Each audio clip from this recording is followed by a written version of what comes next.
my name is Adelí Lucia Duron, accent on the O and the I. My pronouns are she and ella. I identify as a woman, as Chicana, as a mom. Please do not call me Hispanic or Spanish. My family is from Mexico. I speak English and Spanish. This is what looking bilingüe means to me. What is the origin of your name? So my name is Adelí, and it comes from Adelitas, which are the women who fought in the Mexican Revolution. And so my parents really loved Adelita, but they felt that the T and the A just were going to make, right, in Spanish, ITA is kind of diminutive, like little girl. And so they thought about me as a 25-year-old woman and how Adelita would sound, right, as a woman. And so they took the T and the A and put the accent on the I to kind of complete my name. I love that they thought of you in the future and how that would affect you in language. Yeah. And I mean, and I think that to me, it's also like, right, the power of women, right? And the way the women in the Mexican Revolution took up arms, right? And that's who las Adelitas were as part of the Mexican Revolution. And so it's this name of strength, right, and honor, and standing up for what you believe in. How has your life been influenced by both the English and Spanish languages growing up until now? So I'm second generation, but my parents really wanted to emphasize learning Spanish. So I grew up speaking Spanish until I was 3 years old, even though they spoke English to each other, but to me, they were speaking Spanish. And it was really when I turned 3 that they introduced English to me. And that's when I started, in order to prepare for kindergarten, essentially. So for me, Spanish has been a big influence. I did, AP language, AP lit in high school. Even now in my relationship, in my marriage, like it was just as important to my husband for our kids to learn Spanish. So, at this point, our kids are second/third generation.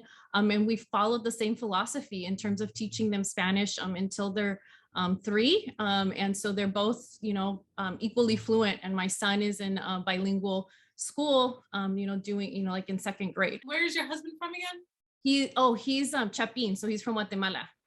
That's amazing. So what's it like coming to terms with which vocabulary to teach in which case? Or are you just using both Spanish dialects and kind of seeing what the kids latch onto, or? Well, so he immigrated here from Guatemala. So he, but he immigrated when he was 6. So I think a lot of his Spanish, to a certain extent, is Mexican Spanish in the sense because he grew up here, but his dad was very big on being grammatically correct. So he's big on that as well. So he's, he really corrects when we speak Spanglish, he's not, he really wants to make sure that the kids, if we're speaking in Spanish, that the whole sentence is in Spanish, that we're not throwing in words, we're not twisting words. Oh, I want to do this. He's like, I want to do this too, because my parents speak Spanish and I want my kids to be able to communicate with my parents fluently, which was the same for me in terms of communicating with my grandma. Yeah. And how do you feel about Spanglish? I know that we talked a little bit about it, but what's your relationship with Spanglish? Yeah. The reality is I do it and I don't even notice it. I mean, maybe that's one of the things I should have said right at the beginning, that I do speak Spanglish, because it is part of my regular dialect, especially, my daughter, she's been home during the pandemic, really picked up English. And so part of it is it's naturally coming in as Spanglish because certain words she's hearing on TV or from her brother.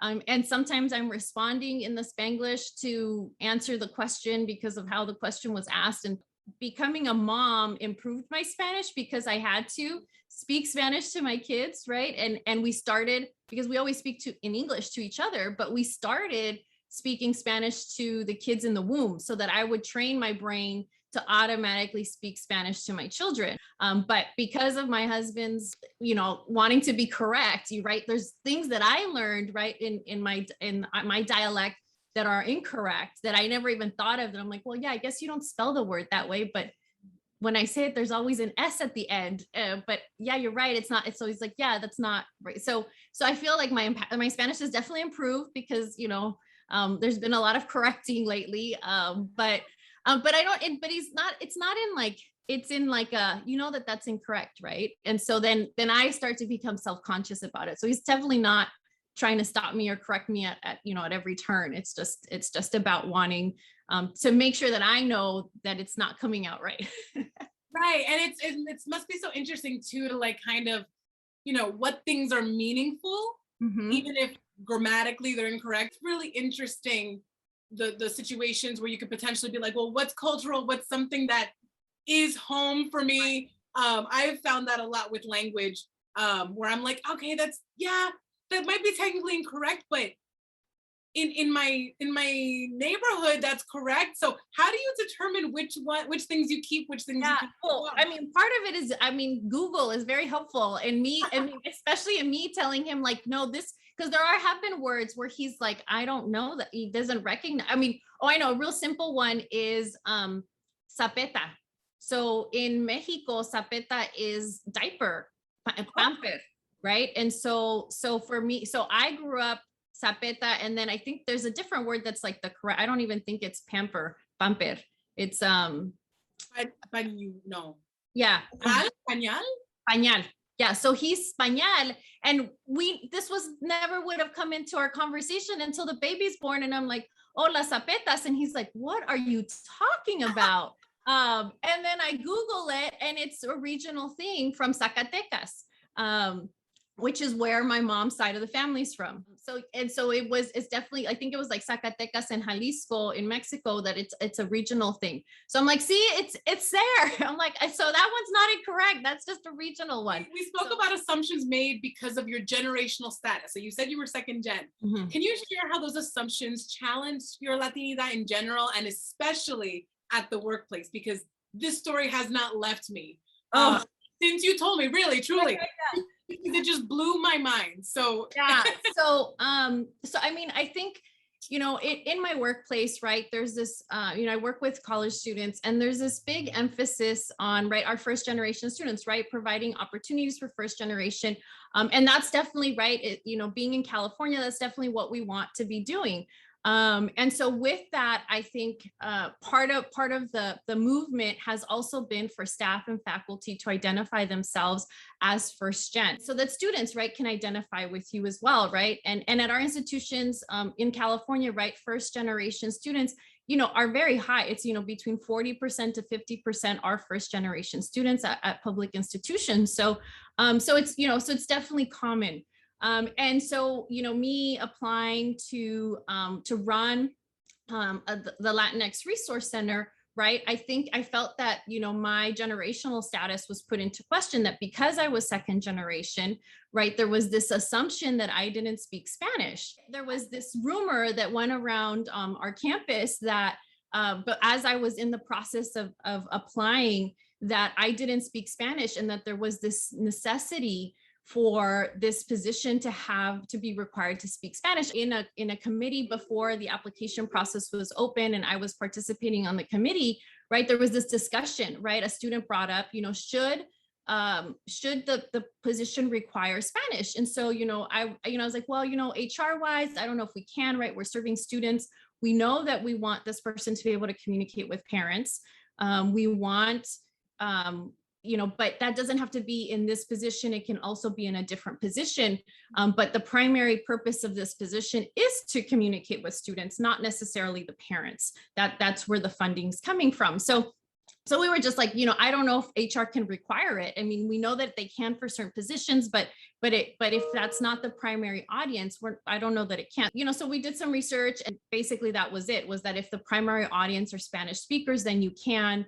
But then how do we measure that, right? Other than someone listing on the resume bilingual, and what is at what level bilingual, and are we going to be measuring, right? We want it to be more than conversational. In the end, we definitely put it in as desired. And so, so there was this assumption that the reason I was fighting against it being required and thinking that it should be required was because I didn't speak Spanish. So my supervisor was contacted, because I was reporting to the same department. And was basically sent a long letter about how, they really wanted this person to speak Spanish, and, that they didn't, that they knew that I was going to be applying. Why is this, rumor going around? What does it matter? And at that point, right, my supervisor comes in and he's like, I just want to make sure. And I'm like, I've been translating documents for the institution. I mean, I've been called to the front desk when we have Spanish speaking parents, and just, even the academic Spanish, which I've gotten better at. It's like, okay. I just wanted to make sure, right? I just wanted to make sure before I come back and affirm that yes, you are bilingual, but either way, I don't think that, it's not required on the job description, and we don't think that it should be required on the job description. Maybe part of the story, right, is that then I had students coming to me and out of nowhere wanting to have a full conversation with me in Spanish. We weren't normally speaking Spanish. It just wasn't part of our regular conversation. So when they, and I completely understood them, obviously, but I was like, and so I responded in English, I think out of spite. I was like, you're testing me. I know what's happening on the campus right now. And you're testing me because someone told you I'm not fluent in Spanish. The student was testing you, or like from their own desire, or you think somebody sent them? Oh, I don't know. I think somebody told them and said you should try. I don't know, for your own, purposes. I don't think it was, that way to like test me and like, why don't you go check for us? Okay. But yeah, I think it was. And it wasn't just one, it was a couple of students, because there was a core group of students who were advocating for the center at the time. So part of it was, this was the development of the new center on campus.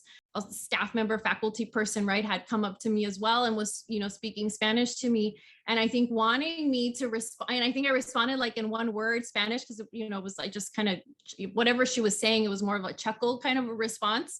And so I chuckled and said one word in Spanish and then continued in English.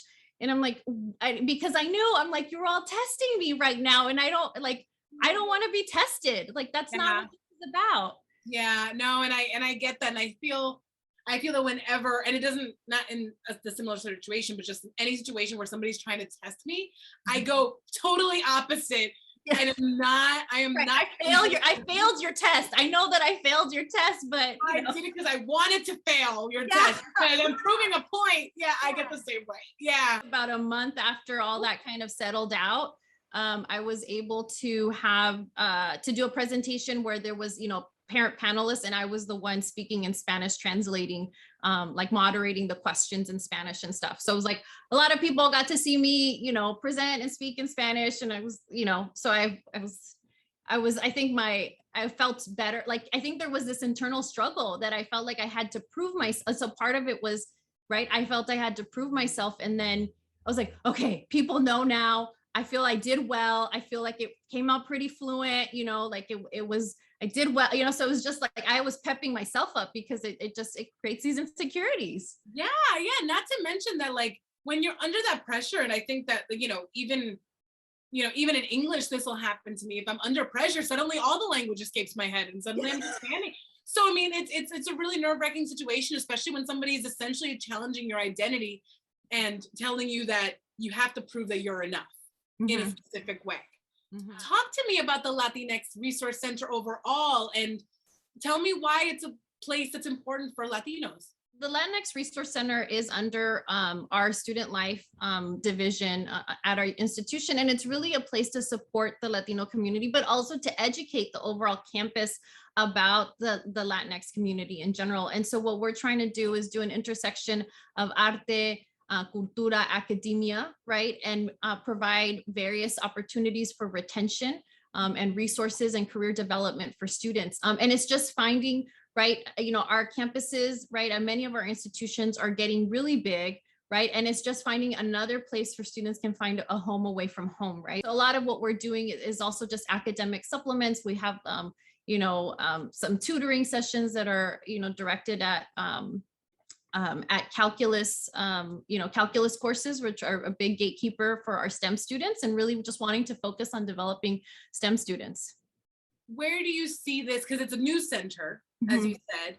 Where do you see this growing to? Is there anything that's down the line that you'd like to see happen? Oh, yes, I have. I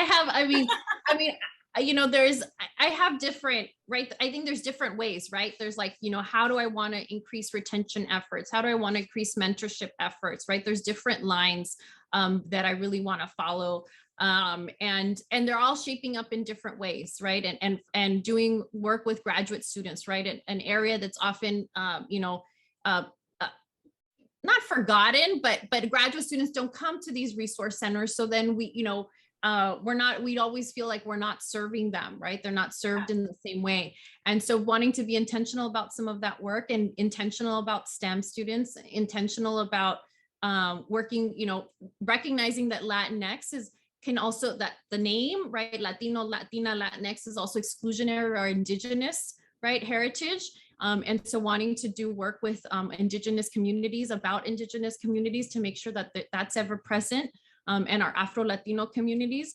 But I think one of my big projects that I kind of have on the horizon is wanting to do a student mural.